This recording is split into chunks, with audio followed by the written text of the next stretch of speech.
এই কাহিনীর সমস্ত চরিত্র এবং ঘটনা সম্পূর্ণ কাল্পনিক। বাস্তবে জীবিত বা মৃত কোনো ব্যক্তি অথবা কোনো ঘটনার সাথে এর মিল থাকলে তা সম্পূর্ণ অনিচ্ছাকৃত এবং কাকতালীয়। ব্যবহৃত অপ্রাকৃত এবং অলৌকিক ঘটনাক্রম পরিবেশনার উপক্রম মাত্র। কুসংস্কারে বিশ্বাস করবেন না, কুসংস্কার ছড়াবেন না।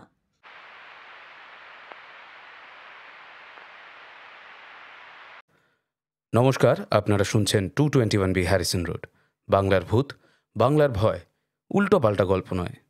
আমি সুমি, আর আমার সাথে রয়েছে প্রত্যয়। আজ আপনারা শুনবেন সাগর কুমার পাঠকের লেখা বুড়িবালামের তীরের দ্বিতীয় পর্ব, উড়িষ্যার জঙ্গলে এক রাত। গতকাল প্রথম পার্টটা লঞ্চ হয়েছে। যারা যারা এখনও শোনেননি তাদেরকে বলবো আগে ওই গল্পটা শুনে, আগে ওই ভিডিওটা দেখে তারপর আজকের ভিডিওটা শুনতে, কারণ এটা কিন্তু ডিরেক্টলি তার পরের পার্ট। তা আগের পার্টটা না শুনলে কিন্তু এখানে আপনি মাঝখান থেকে শুনবেন। গল্পের বিভিন্ন চরিত্রে রয়েছে প্রত্যয়, আদিত্য, সৌরভ, নীল আর আমি সুমি। তাহলে পার্ট 2 শুরু করার আগে এখন অবধি যা হয়েছে পার্ট 1-এ সেটার একটা ছোট্ট করে রিক্যাপ দিয়ে দিই। 1 সেপ্টেম্বর মাসে কলেজের 4 বন্ধু অমিয়, শুভ, তন্ময় আর চয়ন ঠিক করে তারা ঘুরতে যাবে, এবং এই জন্য তারা বেছে নেয় উড়িষ্যার বাংরিপোষি অঞ্চল। সেখানে গিয়ে ওরা বিভিন্ন জায়গায় ঘোরে, সাইট সিইং করে, আর ওদের সাথে পরিচয় হয় রিসোর্টের বয় বন্টুর সাথে। কিন্তু এরপর এমন বৃষ্টি শুরু হলো যে ওরা সবাই রিসোর্টে আটকে পড়ল। গল্প করতে করতে অমিয় বাকিদেরকে বীর বিপ্লবী বাঘা যতীনদের বুড়িবালাম কাণ্ডর ব্যাপারে খানিকটা বলল। যথারীতি সবাই মিলে ঠিক করলো যে তারা বাড়ি ফেরার আগে একবার বুড়িবালামটা ঘুরেই আসবে। কিন্তু এখানে বাঁধ সাধলেন বন্টুর মামা বসন্ত মহাপাত্র। বুড়িবালামের তীরে রাত্রেবেলা যাওয়ার প্রস্তাব দিতে উনি একেবারে পুরো ব্যাপারটাকে নাকচ করে দিলেন। কিন্তু শেষমেশ অনেক সাঁদাসাদির পর তিনি রাজি হলেন সবাইকে নিয়ে বুড়িবালামের জঙ্গলে রাত্রিবেলা যেতে। এরপর থেকে আমরা শুনব আজকের পর্বে। তাহলে দেরি না করে শুরু করছি।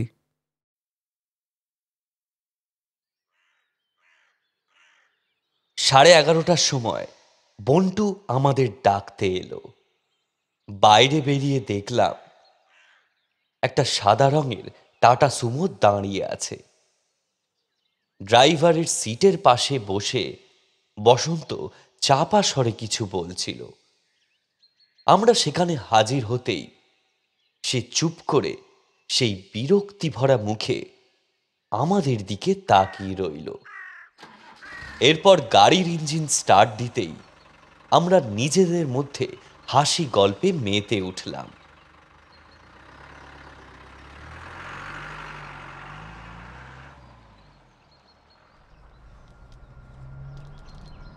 এদিকে দেখি আবার টিপ টিপ করে বৃষ্টি শুরু হয়েছে।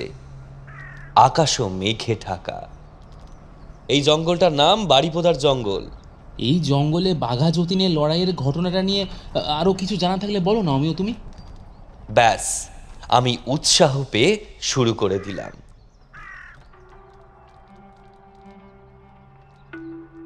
9 সেপ্টেম্বর তখনও পূবের আলো ভালো করে ফোটেনি।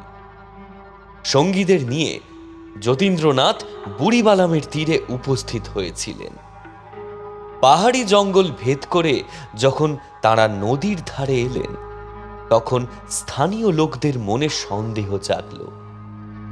তারা স্থানীয় দফাদারকে খবর দিয়ে দিল, কারণ ইংরেজরা আগেই রটিয়ে দিয়েছিল একদল বাঙালি ডাকাত নাকি এখানে ঘুরে বেড়াচ্ছে। তাদের খোঁজ পেলেই যেন ইংরেজ পুলিশকে জানিয়ে দেওয়া হয়। অল্পক্ষণের মধ্যে বাঙালি ডাকাতদের আসার খবর মুখে মুখে প্রচারিত হয়ে গেল। সঙ্গে সঙ্গে সদরের লোক ছুটল সেই খবর জানাবার জন্য। সেই খবর পৌঁছল কান্দিপোদায়, যেখানে এক পল্টন সরকারি বাহিনী মজুদ ছিল। ব্রিটিশদের এই চালের ফলে পথে উন্মত্ত জনতার সঙ্গে বিপ্লবীদের কয়েকবার সংঘর্ষ হয় এবং তারা গুলি ছুড়তে বাধ্য হন। তাতে 2 জন নিহত ও কয়েকজন আহত হন। এইভাবে গ্রাম ছাড়িয়ে যাওয়ার পরে তাদের সামনে একটা নদী পড়েছিল। সাঁতার দিয়ে তারা নদী পার হয়েছিলেন। যতীন্দ্রনাথ তখন জানতে পারেননি যে পুলিশের একজন দারোগা ছদ্মবেশে সামনে তাদের অনুসরণ করে চলেছেন এবং তিনিও দূর থেকে সাঁতার দিয়ে নদী পার হয়ে একটা গাছের উপর উঠে তাদের উপর লক্ষ্য রেখেছিলেন। এইভাবে এক অভাবনীয় অবস্থার মধ্যে দিয়ে তাদের 6 দিন চলতে হয়েছিল। 2 দিন তারা বিশ্রামের কোনো সুযোগ পাননি, ঘুমোনো তো দূরের কথা, পেটেও কিছু খাবার পড়েনি। সকলেই খিদে আর ক্লান্তিতে অবসন্ন হয়ে পড়েছিলেন। পথে একটা দোকান থেকে সামান্য চিড়ে মুরগি ও বাতাসা কিনে খেলেন। এরপর নদী পেরিয়ে উঠলেন একটা ধানের ক্ষেতে। সেই ধানের ক্ষেত পেরিয়ে তারা চষাখণ্ড বলে একটা ছোট্ট গ্রামের পাশের জঙ্গলের মধ্যে ঢুকলেন। বসন্ত আর বন্টুও আমার কথা মন দিয়ে শুনছিল। বন্টু বলে উঠল, এটাই সেই জঙ্গল, আর চষাখণ্ডতে আমার মামার বাড়ি। কথাটা শুনে আমার রোমাঞ্চ হচ্ছিল। তন্ময় বলল, তারপর কি হলো?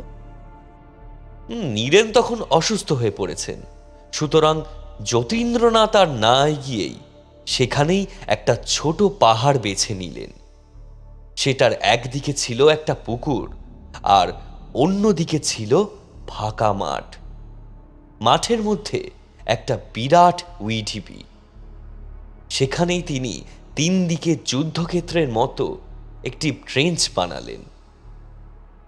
অসুস্থ নীরেনকে সেই ট্রেঞ্চের ভিতরে রেখে তারা শত্রুর অপেক্ষায় রইলেন। অন্য 3 জন সহকর্মীকে নির্দেশ দিলেন মাউজার পিস্তল ও দূরপাল্লার রাইফেল নিয়ে প্রস্তুত থাকতে। চিত্তপ্রিয়তার দূরবীন দিয়ে দেখতে পেলেন যে ব্রিটিশ বাহিনী সাঁড়াশির মতো দ্রুত তাদের দিকে এগিয়ে আসছে। সেই বাহিনীর পুরো ভাগে ছিলেন রাদারফোর্ড ও মেজর ফ্রেম। ঠিক সেই সময় মনোরঞ্জন দেখতে পেলেন যে নিকটবর্তী একটি গাছের মগডাল থেকে একজন একটা সাদা রুমাল নাড়াচ্ছে। লোকটি সেই ছদ্মবেশী পুলিশের দারোগা। সঙ্গে সঙ্গে বিপ্লবীদের গুলির আঘাতে দারোগার প্রাণহীন দেহটা গাছ থেকে মাটিতে পড়ে গেল। ইতিমধ্যে তাদের অবস্থান অনুমান করে সরকারি বাহিনীর 300 রাইফেল গর্জন করে উঠল। সেই বাহিনী এরপর রাইফেলের গুলি বর্ষণ করতে করতে এগিয়ে এলো।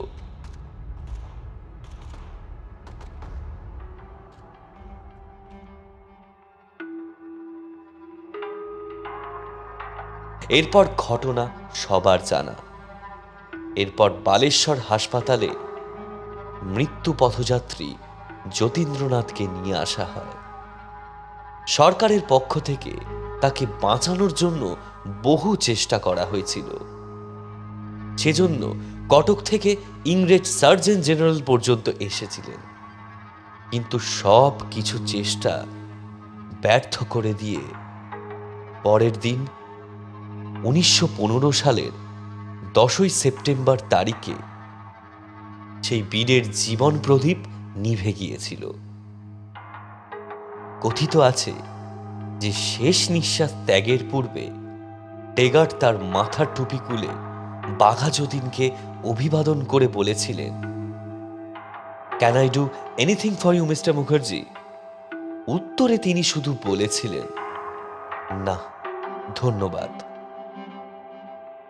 সেটাই ছিল তার শেষ কথা। পরে বিচারে নীরেন ও মনোরঞ্জনের মৃত্যুদণ্ড হয়েছিল এবং বালেশ্বর জেলেই তারা সেই বছরেই ডিসেম্বর মাসে ফাঁসির মঞ্চে প্রাণ ত্যাগ করেছিলেন। জ্যোতিষ পাল 1924 সালে বহরমপুর উন্মাদাগারে মারা গিয়েছিলেন।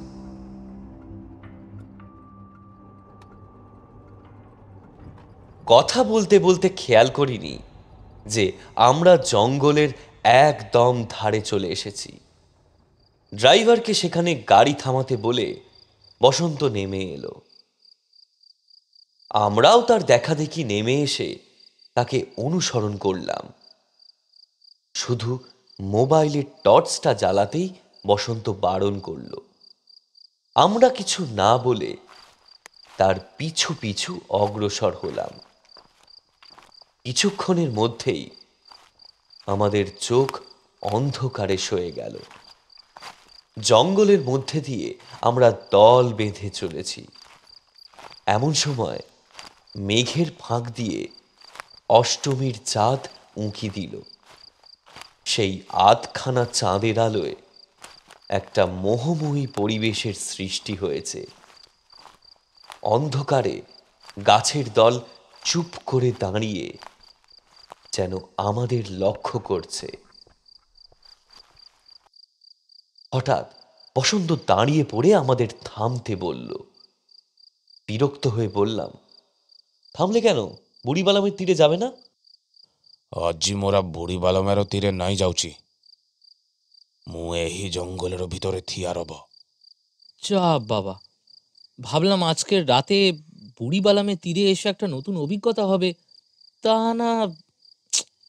সে আরো কিছু বলতে যাচ্ছিল, তাকে থামিয়ে দিয়ে বিরক্ত মুখে বসন্ত বলল, আপনারা দয়া করে নীরব থাকিবেন, শব্দ করিবেন না। সে আউচু। কে আসছে?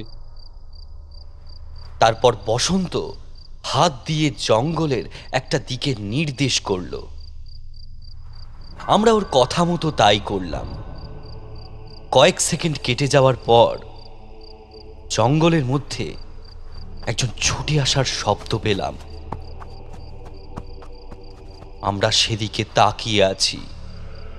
জঙ্গলের সেদিকটা একটু ফাঁকা, গাছপালা বেশি নেই, বরং সেখানে একটা ঢিপির মতো আছে।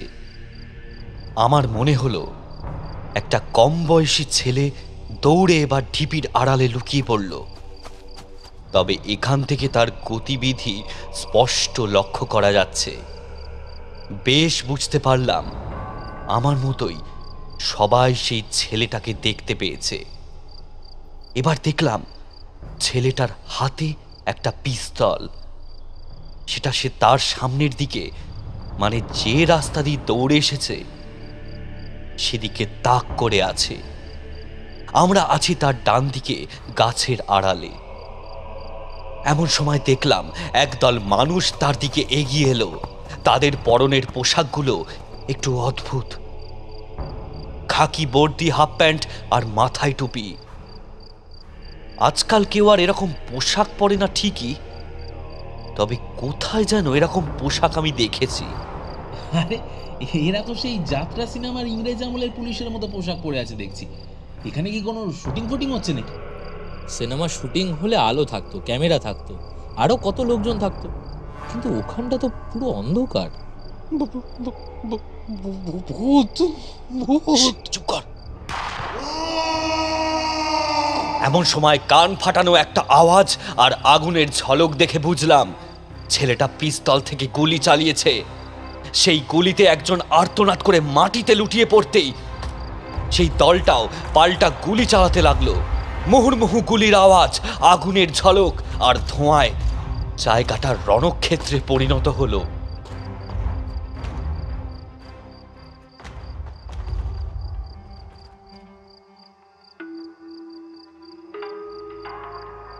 একটু বাদেই সব আওয়াজ বন্ধ হয়ে গেল। ধোঁয়ার কুণ্ডলীও সরে গেছে। দেখলাম সেই উর্দিধারী দলটা এবার ঢিপির কাছে এগিয়ে এলো। তারপর চ্যাংদোলা করে সেই কিশোরের দেহ তুলে নিয়ে বেরিয়ে গেল। তারপর সব অন্ধকার। চোখের সামনে বুড়িবালামের এই জঙ্গলে আবছায়া চাঁদের আলোয় কারা যেন এসে একটা নাটকের এক টুকরো মর্মান্তিক দৃশ্যের অভিনয় করে আবার অন্ধকারে উধাও হয়ে গেল। এরা কারা? মানুষ? যদি মানুষই হয় তবে কোন সময়? এসব দাঁড়িয়ে তখন ভাবছিলাম, সম্বিত ফিরল বসন্তর কথায়। শীঘ্রই ফেরি চলন্তু স্যার। বসন্তদা, ব্যাপারটা কি হলো বলো তো? আপনাদেরও সেথিপাই এথারে আসিতে বারণ করেছিলি। সে না হয় বুঝলাম, কিন্তু ব্যাপারটা একটু খুলে বলবে তো আমাদের? ମୁଁ ସବୁ କହିବି। ବର୍ତ୍ତମାନେ ହୋଟେଲକୁ ଫେରି ଚଲନ୍ତୁ। ଡ୍ରାଇଭର ଦୀର୍ଘ ସମୟ ଅପେକ୍ଷା କରିତେ ପାରିବି ନାହିଁ।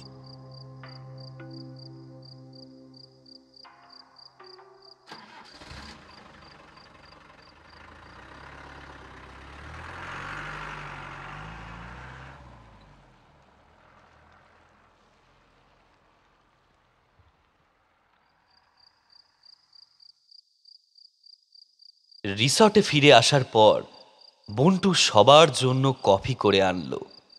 রাত তখন 1টা। আচ্ছা বসন্তদা, আমরা তোমার চেয়ে অনেক ছোট। বলতে গেলে তোমার ভাগ্নে বন্টুরই বয়সী। আমাদের আর আপনি বলতে হবে না, বরং তুমিই বলো। চয়ন বলল, একদম ঠিক বলেছি সমীয়। আপনি বললে কেমন যেন পর পর শোনায়। বসন্তদা গম্ভীর মুখে কফির কাপে চুমুক দিয়ে বলা শুরু করলো।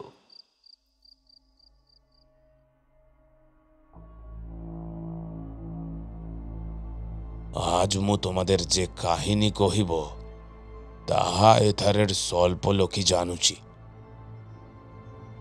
আসলে ইহা বড় লজ্জার ইতিহাস।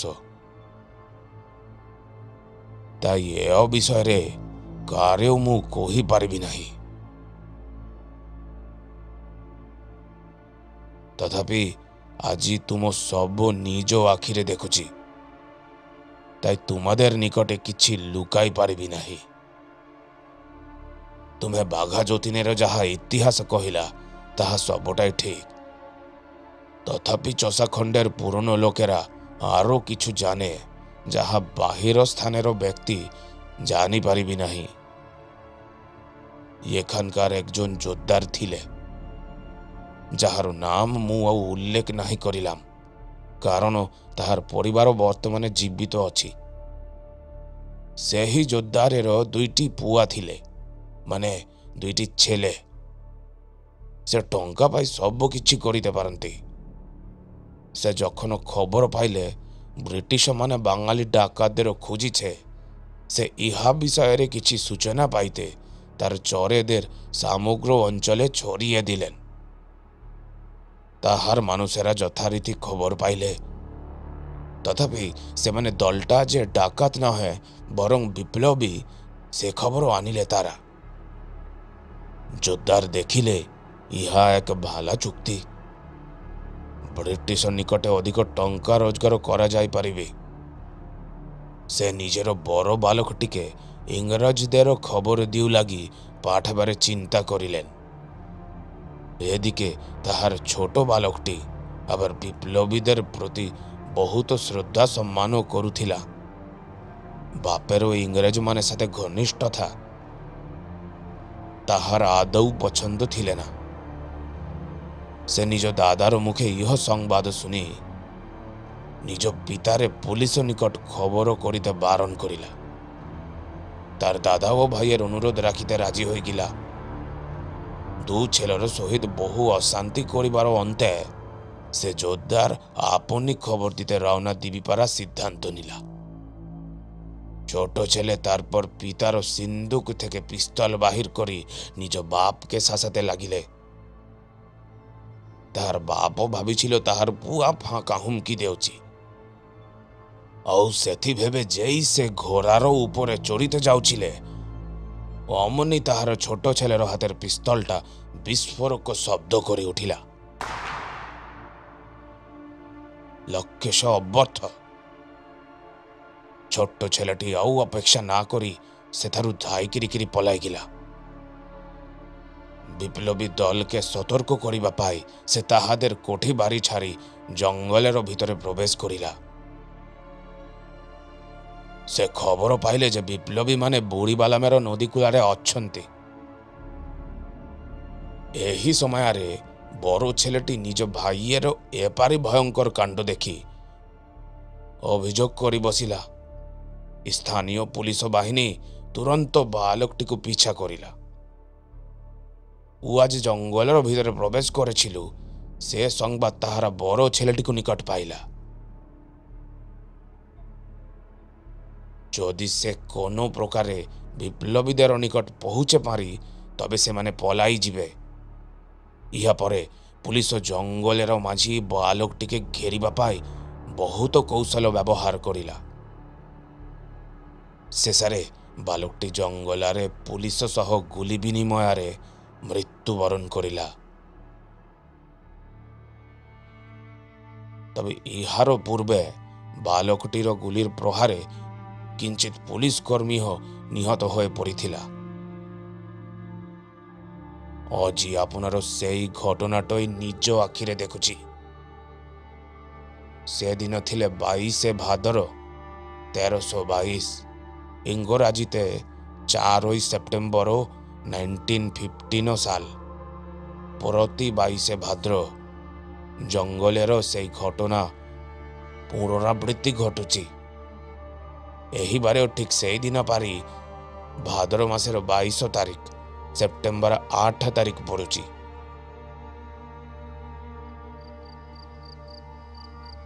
তুমি এত কথা কি করে জানলে? ମୁଁ ସେଇ ଯୋଦ୍ଧାରେର ପରିବାରର ବଂଶଧର ଅଛି। ଆଜି ବି ମୋରା ଆମ ପୂର୍ବପୁରୁଷର বিশ্বাসঘাতকতা ପାଇଁ লজ্জিত। তা কেন হবে?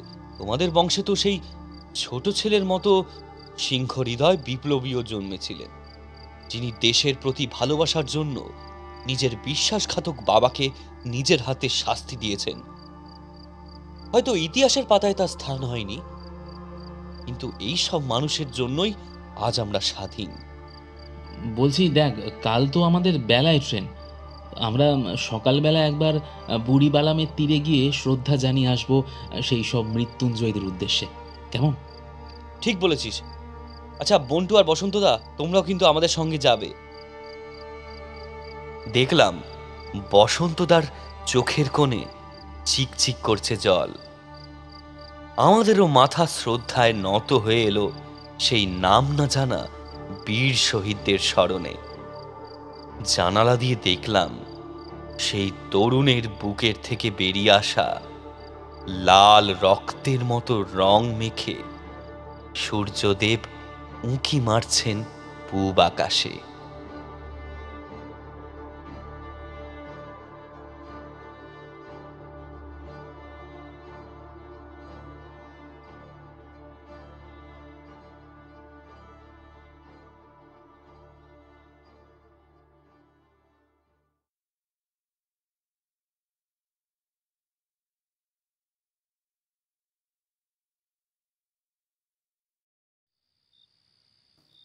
কোথায় যাচ্ছেন? আসুন, বসুন। কেমন আছেন বলুন? Welcome to another episode of গাবতলার আড্ডা উইথ সুমি। আজকে আপনারা শুনলেন সাগরবাবুর লেখা বুড়িবালামের তীরের দ্বিতীয় পর্ব, উড়িষ্যার জঙ্গলে এক রাত। গল্পটা কীরকম লাগলো অবভিয়াসলি কমেন্ট করে জানাবেন।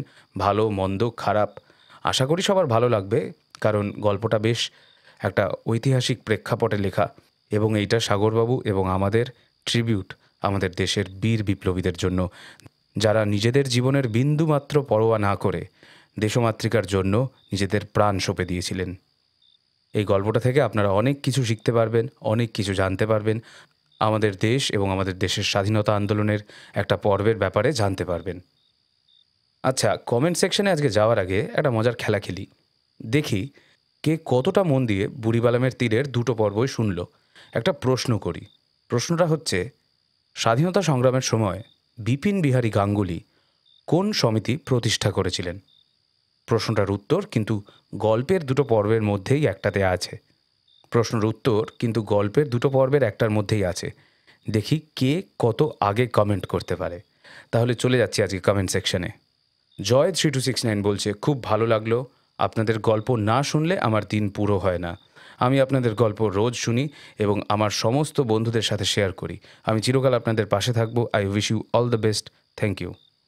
Thank you so much Joy, খুব ভালো লাগলো। তোমার কমেন্টসগুলো মাঝে মধ্যে দেখি এবং আশা করি তুমি খুব ভালো আছো এবং আমাদের গল্পগুলো মন দিয়ে শুনছো।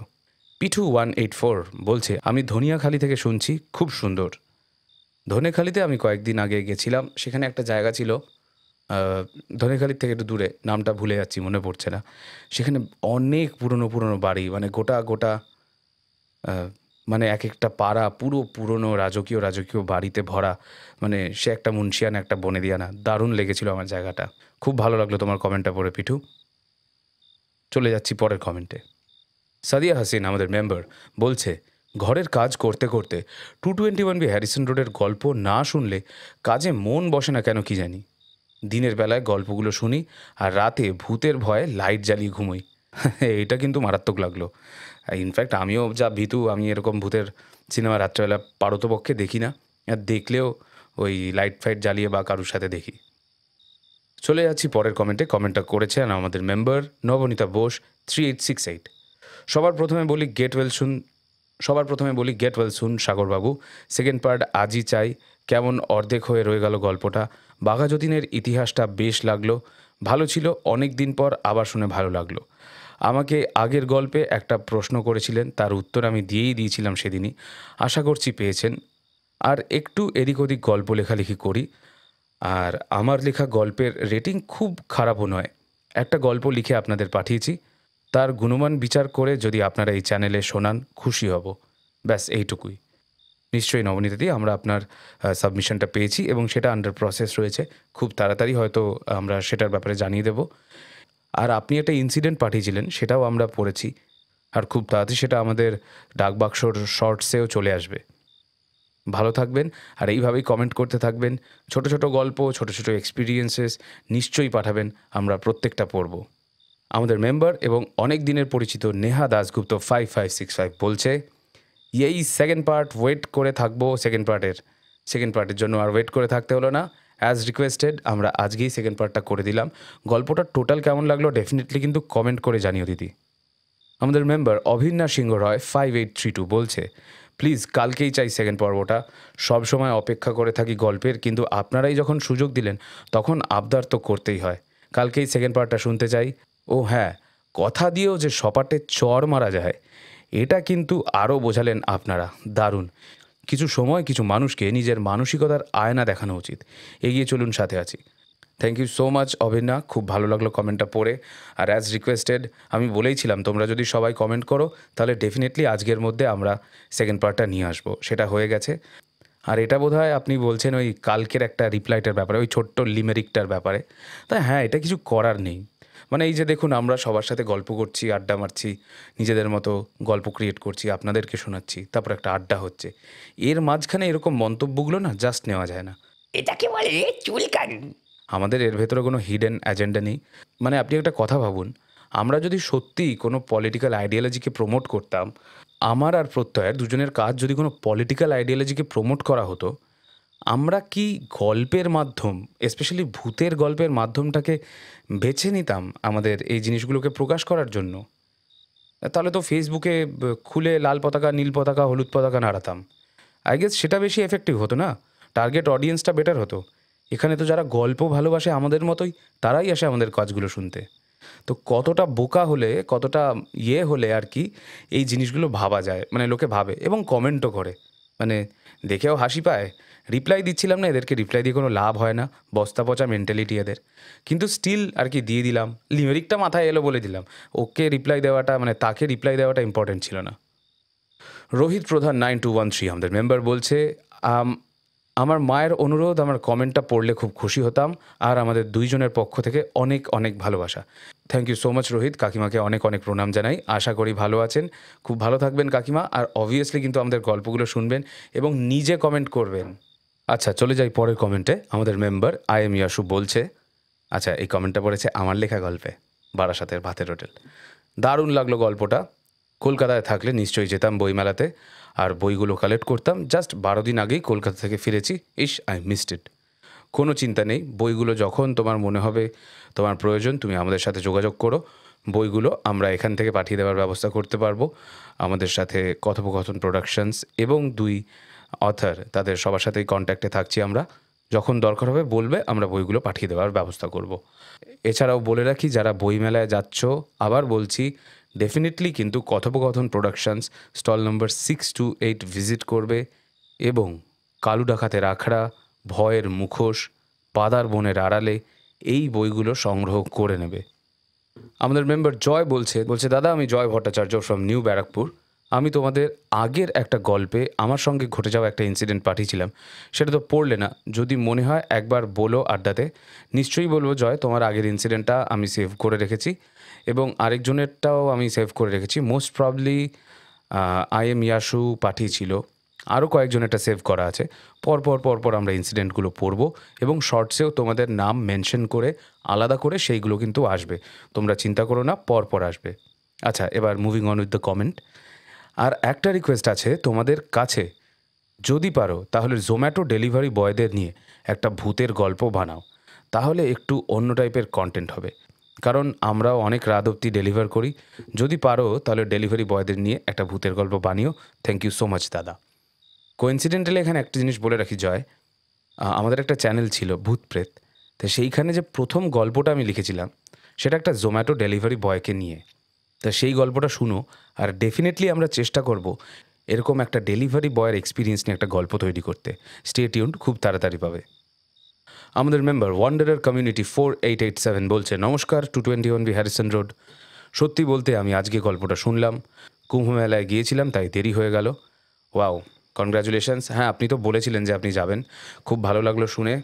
আশা করি তাহলে এই জন্মে আপনার সাথে দেখাটা আমার লাস্ট টাইম হচ্ছে, মানে আলাপটা, কারণ আপনি তো মুক্তি পেয়ে যাবেন এরপরে। মোক্ষা। আচ্ছা, হ্যাঁ, কমেন্টটা পড়ি। তবে বারাসাতের ভাতের হোটেল গল্পটা আমি প্রয়াগরাজ যাওয়ার পথে শুনেছি। আমার মামা ড্রাইভ করছিলেন, তাই সর্বদা একঘেয়ে গান শুনে আমার আর মামার বেশ বিরক্তি লাগছিল। শেষে কি মনে হতে সুমিতেন্দ্রবাবু আপনার গল্পটা ব্লুটুথে চালিয়ে দিই, তাই রাত জেগে ড্রাইভিং করতে সমস্যাও হয়নি, এমনকি গল্পটা আমার মামার বেশ ভালো লেগেছে। তাই ফেরার দিনও এই 221B হ্যারিসন রোডের বেশ কিছু গল্প, যেমন সাগর কুমার পাঠকের ঝড়ের রাতের লোডশেডিং, ক্যাজ ওখানে আমার কমেন্ট মেনশন ছিল। তারপর নির্জন গ্রামের ডাক্তারখানা, যেটা আমার লেখা, মানে এই অধমের লেখা গল্প, গ্রামের পুরো স্কুল বাড়িটা, করালি তান্ত্রিকের গ্রাস, তিস্তা নদীর চর আমাদের যাত্রাপথকে বেশ রোমাঞ্চিত করেছে। আজকাল এফএমে অতটা না চললেও আমার মামা কিন্তু আপনাদের গল্পগুলোকে প্রথমে বেতার নাটকই ভেবেছিলেন। অসংখ্য ধন্যবাদ আপনাদের। এখন আমার পরিবারের বেশ কিছু লোক কিন্তু আপনাদেরকে দেখছেন। বাংলার ভূত, বাংলার ভয়, পা গল্প নয়। ইয়েস, ইউর রাইট, পা গল্প নয়। অ্যাকচুয়ালি এই ট্যাগলাইনটার একটা হিস্ট্রি আছে। হ্যাঁ, এটা আগে পা গল্প নয় ছিল না, এটা আগে ছিল বা গল্প নয়। যারা বোঝার বুঝে নেবেন। এটা আমি আর প্রত্যেক এমনি একদিন আড্ডা মারতে মানে এত বাজে গল্প শুনছিলাম পরপর কয়েকটা দিন, যে ভালো লাগছিল না, তখন আর কি এটা ডিসাইড করেছিলাম। যাই হোক, মুভিং অন উইথ দ্য কমেন্টে বলছে, আমিও খুব খুশি, আমি ও আমার একটি ভৌতিক অভিজ্ঞতা আপনাদের শোনাবো খুব তাড়াতাড়ি। ইতি Dibyajyoti. Thank you so much Dibyajyoti, তোমার কমেন্টস আমি অনেক পড়েছি, খুব ভালো লাগে তোমার কমেন্টসগুলো পড়তে। ইনফ্যাক্ট অনেকজন আছেন যাদের সাথে এই কমেন্টসের মাধ্যমে, এরকম পত্রালাপের মাধ্যমে টাইপের একটা ব্যাপার হয়ে বেশ পরিচয় হয়ে গেছে, যার মধ্যে একজন হচ্ছে ওয়ান্ডারার কমিউনিটি, তারপর আইএম ইয়াসু, মেহনাজ, তারপরে নেহা দাসগুপ্তা, অভিন্না সিংহ রয় চৌধুরী, তারপরে প্রিয়াঙ্কা দি। আরও অনেকজন আছে যাদেরকে কোনো দিন সামনাসামনি দেখিনি, তাদেরকে কীরকম দেখতে সেটাও জানি না, তবে খালি এই টেক্সটের মাধ্যমে কথাবার্তা হয়, আপনারা আমার ভয়েসটা খালি শোনেন, আপনারা লেখেন, আমি সেগুলো পড়ি, এর মাধ্যমেও বেশ একটা সুন্দর পরিচয় হয়ে যায়। বেশ, মানে আড্ডা দিতে বসলে মনে হয় না এখন যে আমি স্টুডিওতে একা বসে ব্যাপারটা করছি, মনে হয় আরও সবাই আছে, আমি আছি, প্রত্যয় আছে, এরা সবাই আছে, সবাই মিলে বেশ ব্যাপারটা করছি, একটা হ্যাজাক জ্বলছে, একটা গ্রামের চায়ের দোকান, এই জিনিসগুলো খুব মজার লাগে। ওই জন্যই তো এটার নাম গাবতলার আড্ডা। রাজু রয় 766 বলছে, আমি একজন সিকিউরিটি অফিসার। আমি যখন নাইট শিফটে পড়ি, এই গল্পগুলো শুনতে কখন যে 4 ঘন্টা কেটে যায় বুঝতে পারি না। খুব সুন্দর, এগিয়ে যান, পাশে আছি। থ্যাংক ইউ সো মাচ এই কমেন্টটা করার জন্য। খুব সুন্দর একটা পার্সপেক্টিভ পেলাম কত রকমের কাজ করতে করতে কত রকম মানুষ যে আমাদের গল্পগুলো শোনেন, এটার একটা খুব সুন্দর আইডিয়া পাই কিন্তু আপনাদের কমেন্টগুলো পড়তে পড়তে। আপনারা অবশ্যই আমাদেরকে জানাবেন আপনারা কীরকমভাবে গল্পগুলো শুনছেন, কি আপনাদের সিচুয়েশন, কোন গল্পটা আপনাকে কিভাবে ইম্প্যাক্ট করছে, এই সব জিনিসগুলো জানাবেন। তাহলে কমেন্টসগুলো পড়ার ব্যাপারটা আরও ইন্টারেস্টিং হয়ে যায়। শেষ করছি আমাদের আড্ডার অতি পরিচিত মুখ মেহনাজের একটা কমেন্ট দিয়ে। সেকেন্ড পার্ট চাই। এসকেপি আশা করি তাড়াতাড়ি সুস্থ হয়ে উঠবেন। আর একটা কথা বলি, Discord is a good option to connect. আমি ইউজ করতাম, বাট এখন আপাতত ডিসকর্ড থেকে ব্রেক নিয়েছি। যদি আপনারা সাবস্ক্রাইবারদের জন্য একটা চ্যাটরুম ওপেন করেন, then I will definitely join. Yes, আমরা আস্তে আস্তে মেম্বার এবং সাবস্ক্রাইবারদের জন্য দুটো আলাদা আলাদা চ্যাটরুম প্রিপেয়ার করার দিকে এগোচ্ছি, এবং সেটা হয়তো ডিসকর্ডেই হবে, এবং হয়ে গেলেই লিঙ্কটা দিয়ে দেবো। আপনারা সবাই ফ্লাড ইন করবেন, সবাই একসাথে গল্প করব, আড্ডা মারবো, সেখানে স্টোরিজগুলো পাঠাবেন, খুব ভালো লাগবে কিন্তু। তাহলে আমার কথাটি ফুরলো, নোটে গাছটি মুড়লো, কিন্তু হ্যারিসন রোডের গল্প আবার হবে। দেখা হচ্ছে খুব তাড়াতাড়ি, only on 221B Harrison road.